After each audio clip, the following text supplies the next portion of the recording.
मोहसिन नकवी पाकिस्तान के मारूफ उर्दू शायर, उनकी खूबसूरत नज़म एक नए लफ्ज़ की तख्लीक पेश खिदमत है। ज़िंदगी लफ्ज़ है, ज़िंदगी लफ्ज़ है, मौत भी लफ्ज़ है।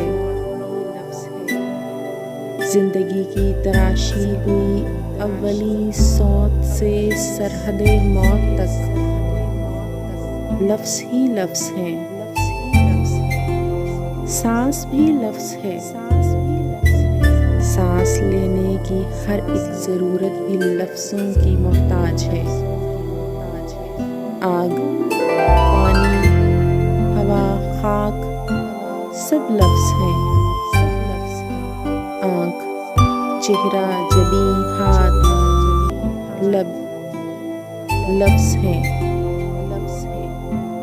सुबह शाम व शफ़क़, रोज़ व शब लफ्ज़ हैं। वक्त भी लफ्ज़ है, वक्त का साजो आहंग भी, रंग भी, संग भी, अमन भी, जंग भी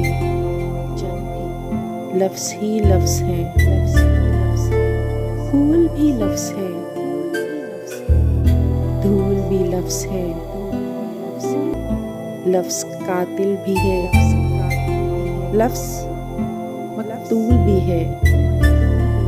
लफ्ज़ ही खून बहा, लफ्ज़ दस्ते दुआ, लफ्ज़ अर्ज़ो समा। सुबह फसले बहारा भी एक लफ्ज़ है, शामे हिजरे निगारा भी एक लफ्ज़ है। रौनके बज़्म यारा भी एक लफ्ज़ है, महफ़िले दिले फिगारा भी एक लफ्ज़ है। मैं भी एक लफ्ज़ हूँ, तू भी एक लफ्ज़ है। आके लफ्ज़ों की सूरत फिज़ाओं में मिलकर बिखर जाएं हम, एक नया लफ्ज़ तख्लीक कर जाएं हम। कि मर जाएं हम, कि मर जाएं हम।